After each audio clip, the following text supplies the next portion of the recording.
Welcome to The Weekly, a podcast brought to you by Calvary Bible Church. I'm your host, Jay Ewing. So glad you're tuning in. If you're on YouTube or listening in, or wherever you find your podcasts, so good to be with you on a fantastic week, the most important week in the Christian faith all year. I was thinking about that this morning. It's going to be a fantastic year ahead as after we celebrate Jesus' death and resurrection this weekend. Do me a huge favor. If you go to calvarybible.com, click your campus, find out what's happening in your neck of the woods. Always, we want you to be connected here at Calvary. We love that you're connecting here at Calvary. Go to calvarybible.com. Today we have none other in the booth than Perry Marshall. Good morning, Perry. Hey, Jay. How's your morning going? It's great. It's a beautiful day today. It is a beautiful day today. Yeah. Do you think everything's going to be green by the weekend for Easter? Of course. Yeah. Yeah. Because he has risen. Why wouldn't it be? It feels really disorienting that Easter is so early this year. Yeah. Yeah. You know, it does a little bit, but the weather kind of plays into that too. But man, what a beautiful midweek, at least as we approach the weekend. Yeah. So. Great. Do you like snow? Yeah, at times. Yeah. If it's, you know, If it closes everything, I like it if it shuts things down. You know, that can be kind of fun. Yeah. But, yeah. How about you? Well, man, I love the snow, but I don't like it in April. How many days of skiing have you gotten this year? 2. Okay. Only 2. How many have you? I think 3. Oh, so my I'm goodness. way ahead of you. I have a busy April to catch up. Yeah. Yeah. Well, it's good that you're in the booth with us today, man. Thanks for being here. Yeah, you're scraping the bottom of the barrel. Whatever. Thanks. Whatever. What's new in your neck of the woods, man? Oh, what is new? Well, my daughter's home from spring break. Oh, She's cool. away to college. It's her freshman year, so that's fun. She been sleeping till like noon. Well, 11:30. Yeah. Yeah. What is it with that first year of college? I don't know. Like, you just come home I and guess it's sleep. just disorienting. But It must be. yeah, she can sleep. She's Yeah. good at it. Yeah. What else is new? What are you doing with Denver Seminary this year? I have been for the past several years a part of their preaching class that they have. It's a basic core class. So I just help students go through a couple of preaching assignments that they do. They preach a sermon out of Romans, a sermon out of James, and I just help them through that. So That's really cool. Is it the same passage every year? it's for the those same students? basic, Yeah.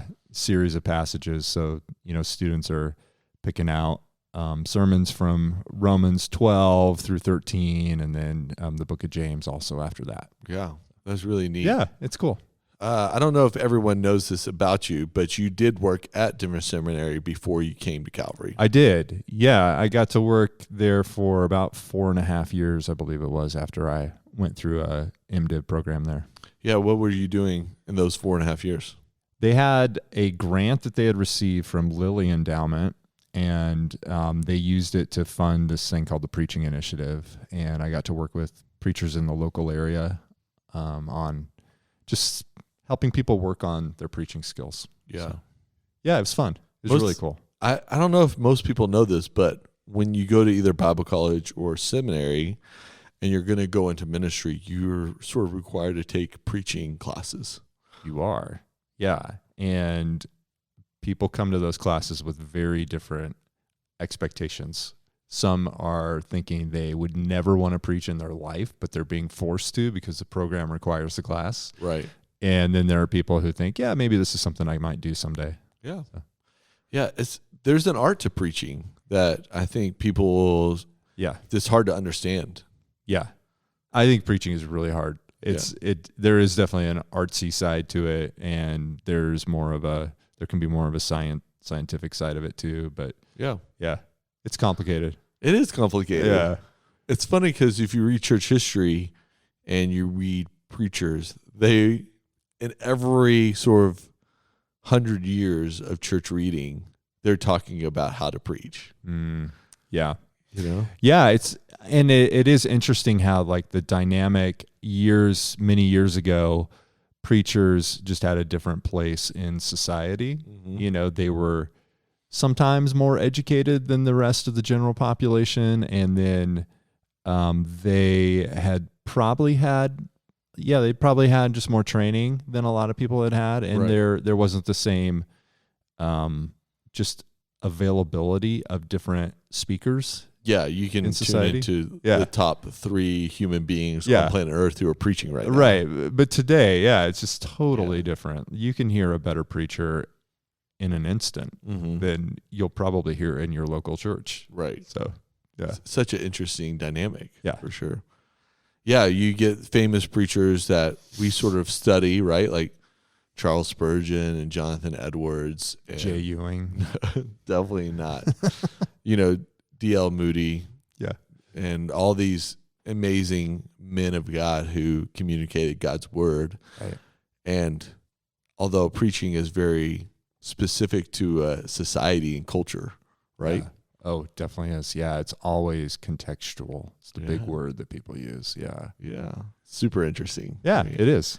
so if someone at Calvary was going to tune into Perry Marshall's favorite preacher of all time, who would that be? Oh, gosh. Tom Shirk? It's got to be somebody named Tom at least. Thomas. Milberg. Yeah.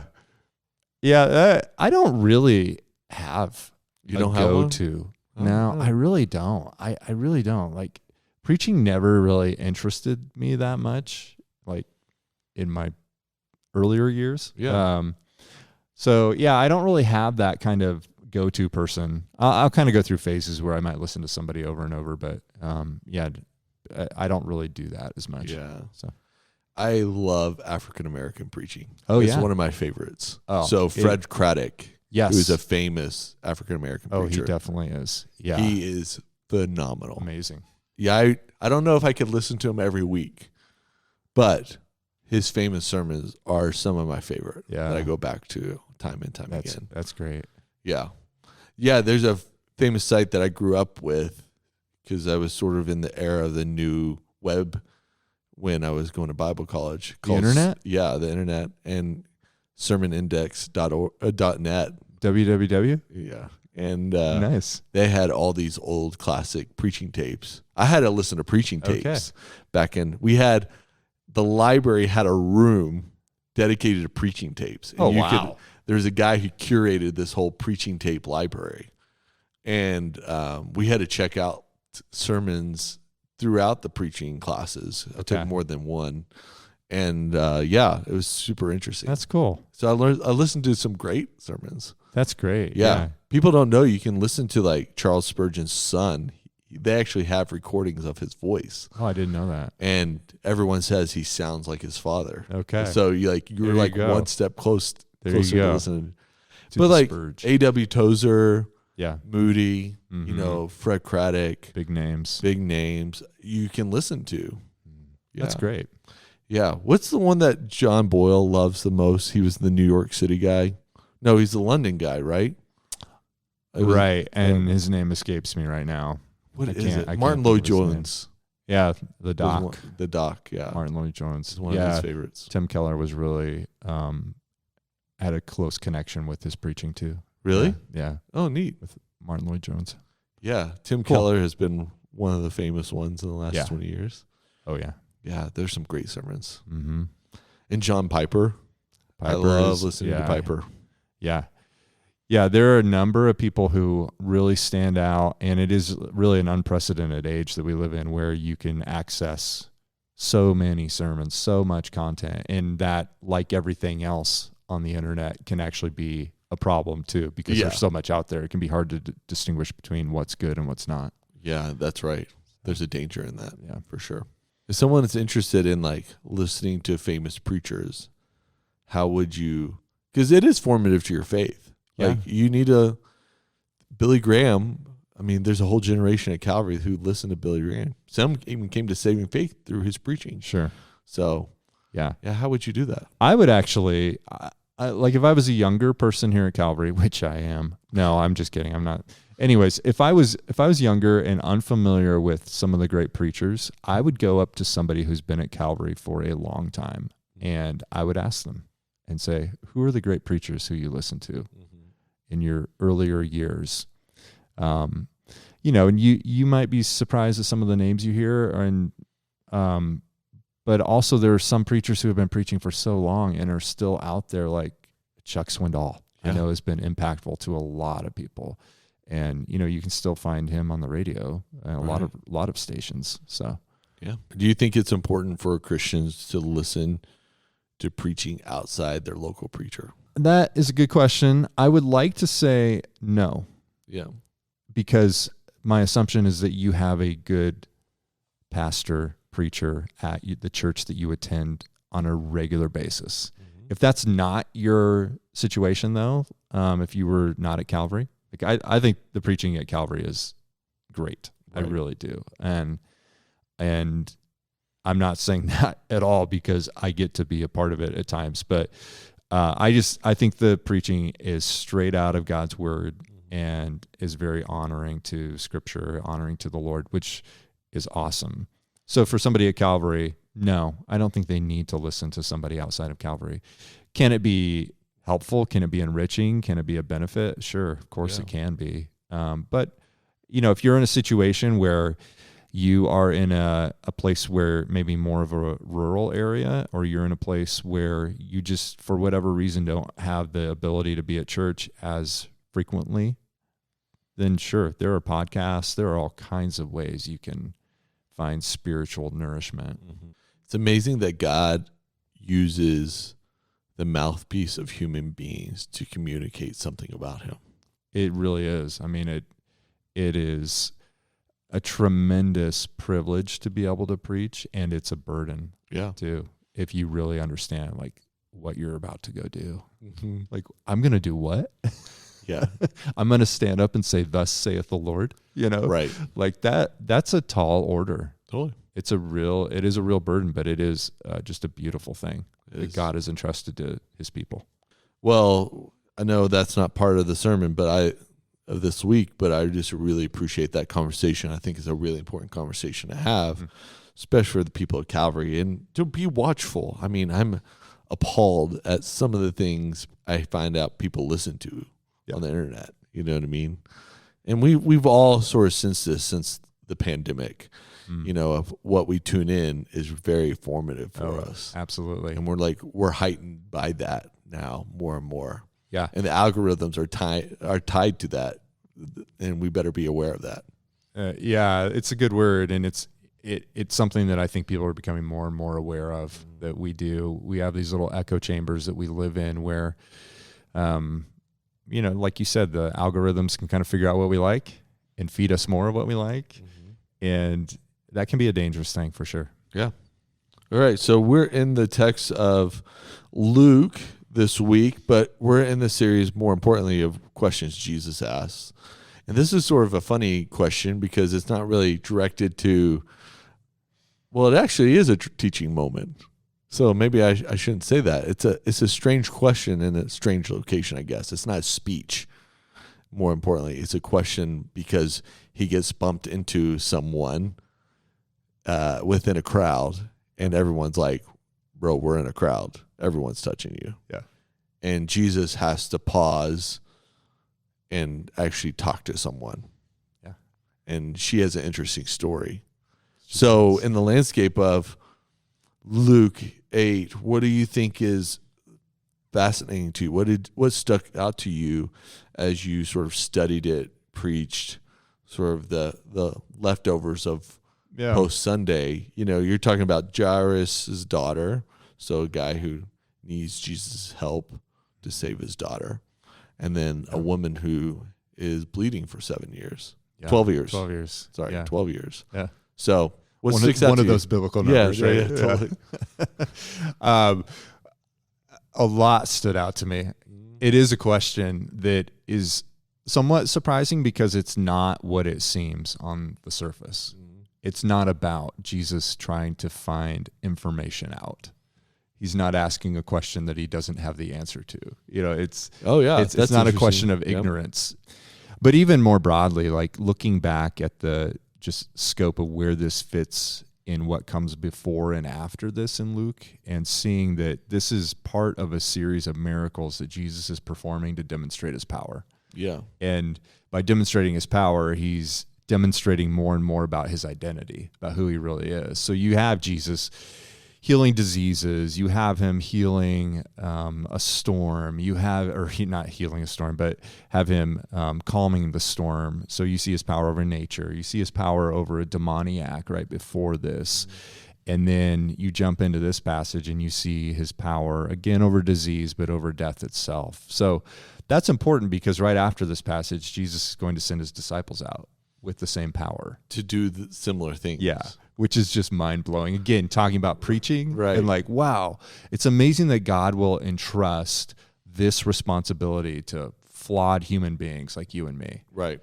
But you see, like, that's the heart of Jesus, to send out his people, to empower them, equip them in a way that they would never be able to pull off on their own.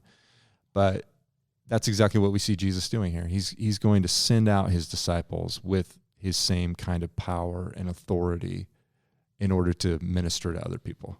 That's super interesting. Yeah, it's so cool. So cool. And he does it before the resurrection. That's what I always find that sort of weird. Does that make sense? So like you think that happens in Acts. So sure. Acts, but he actually does it within year 2 of his ministry. Yeah, he's doing it earlier on, and you see like, okay, this is supposed to demonstrate to us what it looks like to minister under the authority, the name of Jesus. That's what life is supposed to look like. Life is life in the kingdom of God before the kingdom of God comes in its fullness. It's just amazing. A taste of what's to come. Yeah, it is incredible.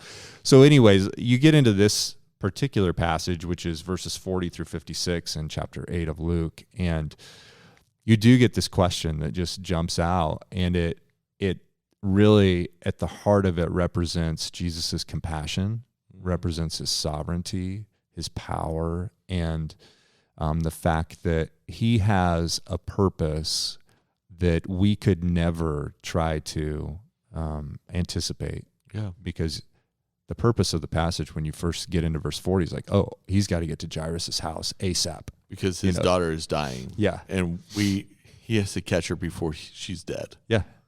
Yeah, that's the urgency of the passage. So it's like, get there as fast as you can, get there as fast as you can. And then you see Jesus slow things down. Yeah. He's not going to rush anything. Yeah.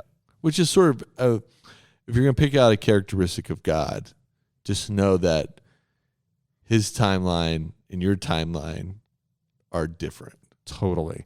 Jesus often takes the long way when we want to take a shortcut. Yeah. It's amazing. Yeah. Because there's relationship at stake.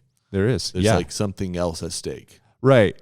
And that is one thing that really jumped out to me, where Jairus comes and he's asking Jesus urgently to come help him because of his daughter. Mm-hmm. And then you read Jesus's words to this woman, and he says, daughter, your faith has made you well. Go in peace. That's amazing. And so I didn't catch that. Yeah, it jumped out to me because I just thought, Jesus has a daughter in the crowd. That's why he wants to go through all of this. And he's doing it for Jairus' benefit too. Right. You read after that. But it sure in the moment did not feel like anything good to Jairus. Yeah. He has a timer going off in his head saying, she's going to die. Yeah. She's dead. Yeah. Because you went through care? That crowd. So one of the key words I think that has struck me in the text is this word immediately. Mm-hmm. Sort of explain why is that such an important word? It's actually more important in the Gospel of Mark, right? That word, but like why that word? I think immediately just again speaks to the urgency of everything that's unfolding here, where Jairus is very urgent in terms of this need that he has. Mm-hmm. And so it's also built into the passage in other ways without using the actual word immediately. But you see, like, I'm looking at verse 42 here, kind of in the middle of it. It's the start of the next paragraph, the second paragraph in this part, but it says, as Jesus went, the people pressed around him. So it's like he's going, and then there is that word immediately in verse 44. He touched the fringe of her garment, of his garment, and immediately her problem is solved.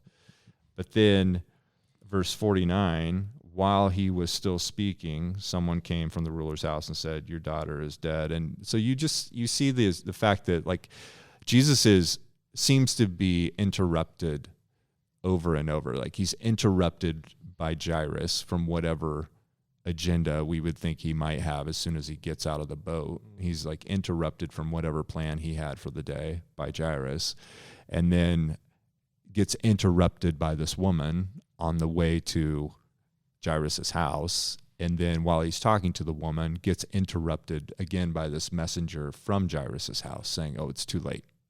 Don't bother the teacher anymore." Yeah. And so in one sense, you just see that things are like overlapping here. These scenes are overlapping, and it does seem like Jesus is just dealing with these constant interruptions that maybe are making it seem like he is just kind of a victim of the moment, where the moment it's too big and it's just kind of shifting him around wherever he doesn't want to go. Like the crowd is shifting him around wherever he doesn't want to go.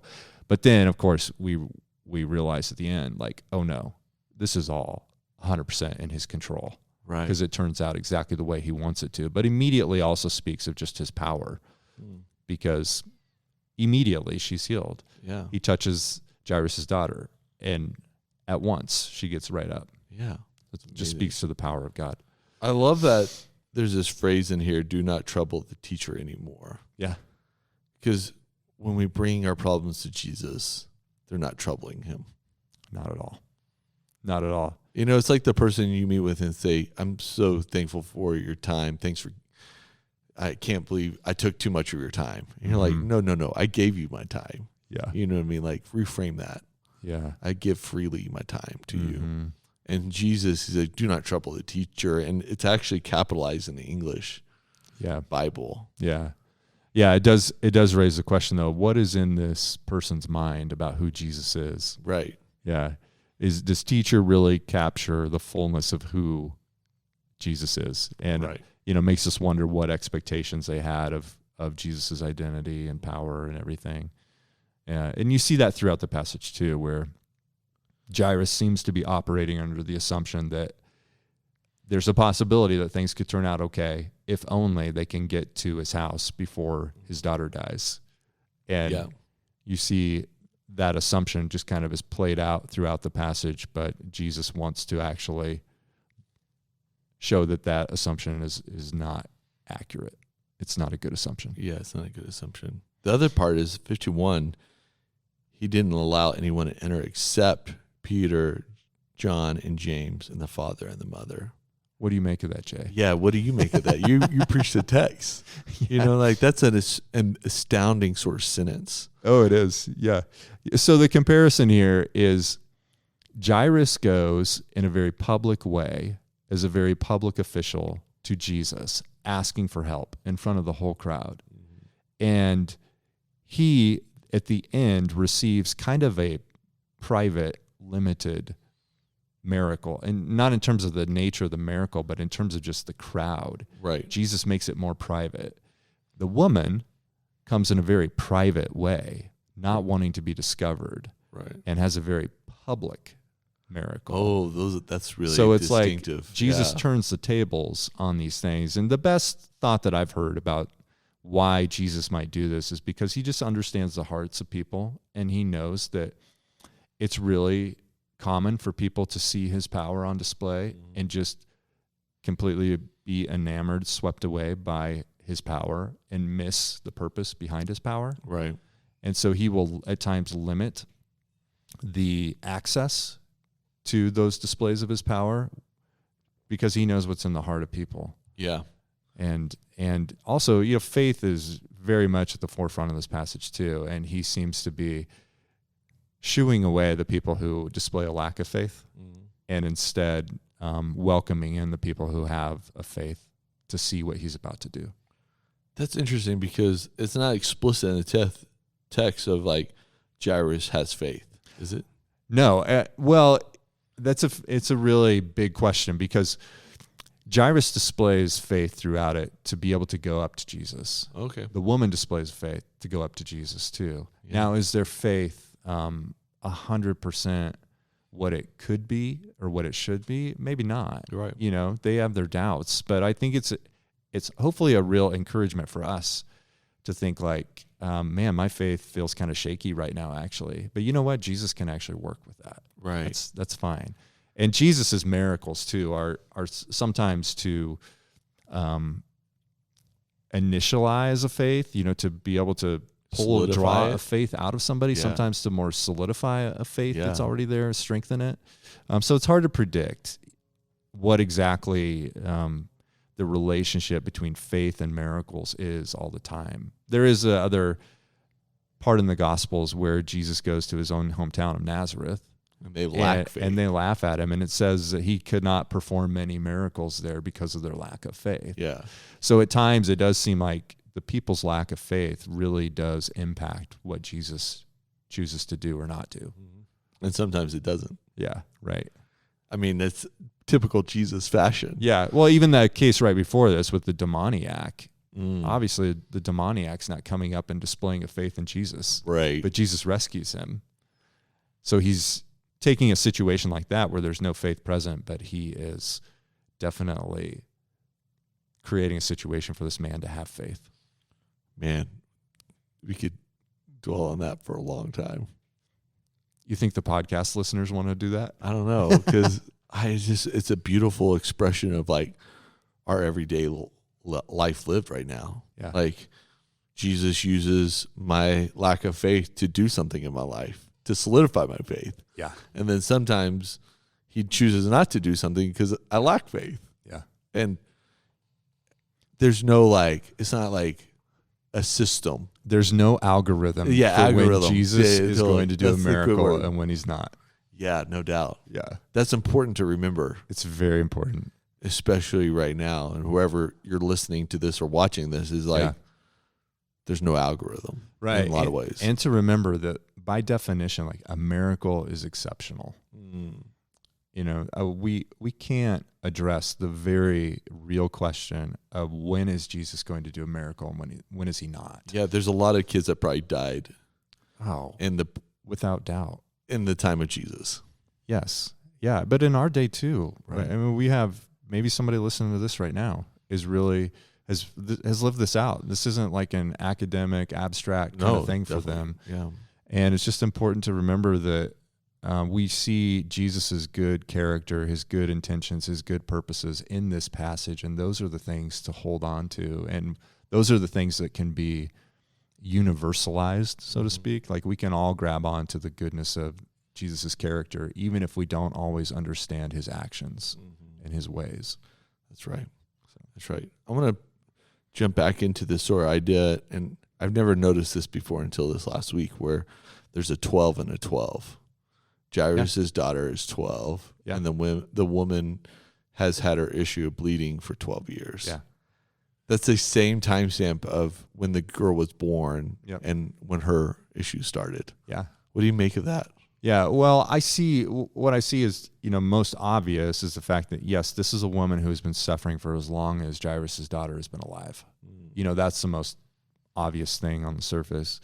But I think there's also a contrast, too, between the fact that you have these two very different needs that are kind of at the opposite ends of the spectrum, where Jairus' daughter, we don't have details on her situation, but it could be hours old. She might have just fallen ill and they just discovered that this is not going well and it looks like she might actually die.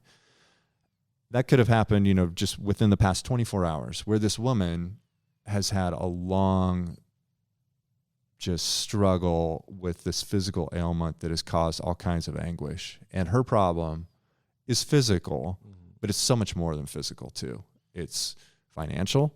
Luke says she spent down everything. It's emotional. We can just imagine her frustration, her discouragement, and it's social. Yeah, she's excluded from society. She's been cut off, for 12 years. For 12 long, grueling years. I mean, we know about social distancing. Yeah, totally. And how miserable it was for a very short period of time. Right. This woman has been going through this for 12 years. Wow. Amazing. So, I think just a comparison of two different types of need. And there might be some encouragement in that, and knowing that there's a great diversity of needs that we might have, and Jesus can address them both and everything in between. It's also, I think, one thing that we don't pay attention to is Luke is a physician and he's writing this account. Yeah. And if anyone's going to talk to what is actually going on physically in the first century to these people, Luke knows it as a physician. Yeah, it is interesting. And then it's interesting, too, to go to the other gospel accounts and compare in Matthew and in Mark and read about how they present the same account and just to make the comparisons. But, yeah, Luke is definitely a detailed-oriented kind of guy in how he presents it. Scientifically, in a lot of ways. Yeah. Accurate. Mm-hmm. I just find that fascinating and something we probably shouldn't miss as we read a passage from the Gospel of Luke. Is who Luke is. Yeah, and that stands out throughout the whole gospel from start to finish. And apparently, I mean, especially how he covers the days leading up to Jesus's death, resurrection. And he gives this beautiful, detailed account that is just it's a great encouragement to us, but we shouldn't miss the fact too that like this is a historical document that covers real historical events that happened 2,000 years ago. Yeah, you could go up to Jairus back then and ask him, how did this happen? Right. Like, he's a real dude. Yep. You can ask Jairus' wife. She was in the room. Yeah, you exactly. Could ask James and John and Peter. They were all there. Okay, final word. What's your final word for us as we think about it being Holy Week and then also in light of sort of Luke 8? Mm-hmm. What's sort of your takeaway for us this week? Yeah, I would say if you look at the way this passage unfolds, you can look at the fear that Jairus had. You can look at the fear that the woman had.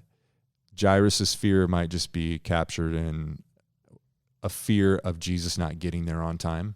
Mm-hmm. The woman's fear might be captured as a fear of being found out, being exposed publicly because she's not supposed to be in the crowd.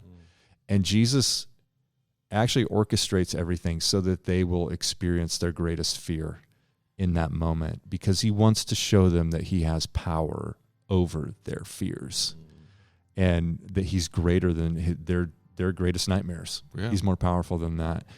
And the ultimate display, of course, of Jesus's power is in what we're celebrating this week with Easter and the resurrection.